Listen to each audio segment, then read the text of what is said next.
And now, please welcome Kathryn Chenault.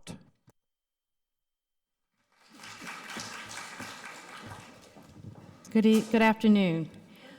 When MAS first won passage of the Landmarks Law, it was considered a modern, revolutionary idea. The energy of that movement is alive today in adaptive reuse campaigns across the 5 boroughs and drives MAS's preservation and design portfolio.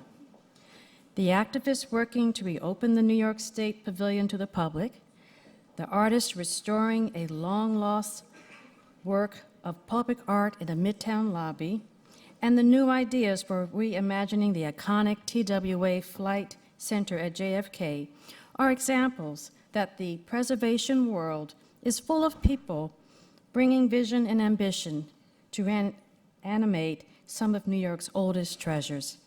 You'll hear more about each of these projects in the next series of sessions, but first, please welcome Stacy Anderson, Director of Events at MAS, and a leading member of a grassroots campaign to create an industrial heritage park along the Williamsburg waterfront. Thank you.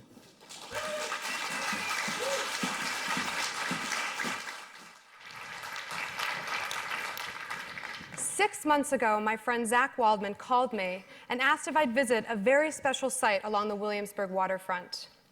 Fast forward to today, and my 2 partners, Zach Waldman, Karen Zabarsky, and I, are here to share our idea for the next phase of Bushwick Inlet Park. We envision a park that reflects the creative ethos of the surrounding neighborhood and draws upon the rich legacy of making and collaboration so central to its character. This is a neighborhood in the throes of accelerated change. Less than 2 decades ago, the neighborhood was home primarily to a dynamic mix of intrepid artists, out-of-the-box thinkers, alongside the working-class community that had lived there through decades of industrial decline. Today, they're joined by a new generation of urban residents, many of whom associate with the light manufacturing and making culture that's really at the core of this creative renaissance. But rising land value and extreme density have created a tension between old and new, a tension that has really come to define the times. And alongside the changing demographics has been a changing landscape as well, especially along the waterfront, with the rich industrial fabric being wiped away at alarming speed. Just 2 years after Bloomberg rezoned the waterfront for residential in 2005, the National Trust for Historic Preservation sounded the alarm and included the industrial waterfront on its annual list of the 11 most endangered historic places in America. Fast forward to today, and much of that industrial fabric has been wiped away. The imagined plan for Maker Park, however, is one that would keep this industrial fabric perfectly intact and unite a neighborhood. This is the site today.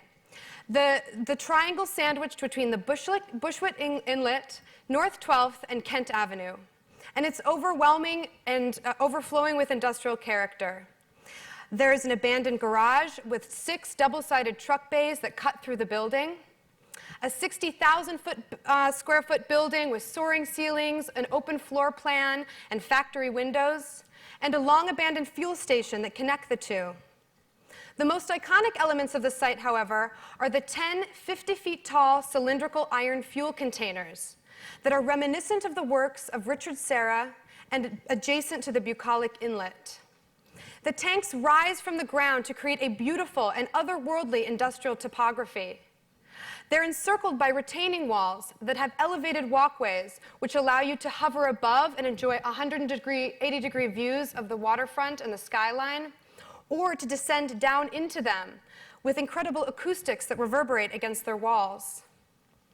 My colleagues and I were in awe after visiting this site, but even more so after learning its history, which has such a direct link to our vision for the park. This is the site in the 1800s. At the time, it was home to one of the most important manufacturing enterprises in the country, Astral Oil Works, which was founded by a man named Charles Pratt, a businessman and philanthropist. Charles Pratt sold this site to John D. Rockefeller, and he used the money to found and endow Pratt Institute, a vocational school that combined technical trades and higher arts through subjects like metalworking, furniture making, and drawing, mechanics. It was one of the first of its kind in the country, open to all people of all walks of life. And the central principle of this school was to provide the tools and the skills that the industrial workforce needed to thrive, create, collaborate in this new emerging economy. This artisanal culture is alive today in Brooklyn's new wave creative community. And the site is a perfect example of that fact. Before the city officially acquired this piece of land with the intention of making it part of the much-needed and long-awaited Bushwick Inlet Park, the building housed a dynamic mix of artists, entrepreneurs, and makers. Williamsburg deserves its 28-acre park. That much is clear. But what are the elements that could make this piece of the park a truly special and successful neighborhood anchor? Our vision for Maker Park is one that would absorb the eclectic vibrancy of the surrounding neighborhood and honor its history by breathing new life into its industrial fabric. The park is then primed not just to satisfy our need for green space, but to also serve as a truly dynamic, interactive, and different public space that could unite a neighborhood.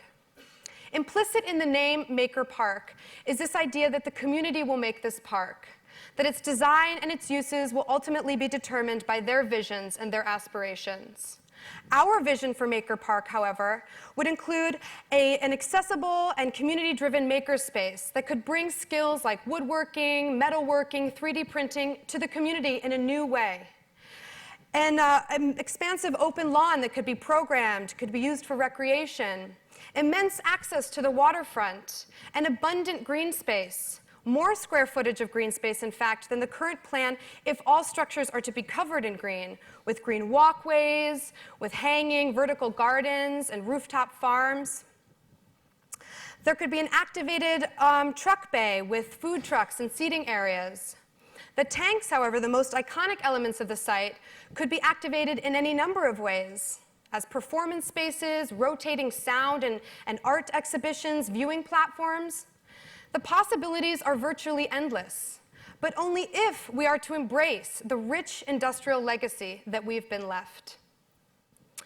Parks are cities' great equalizers. They bring together people of all walks of life, but the most successful 21st century parks are not one-size-fits-all green spaces. The most successful 21st century parks are those that account for the unique characteristics of the communities that surround them.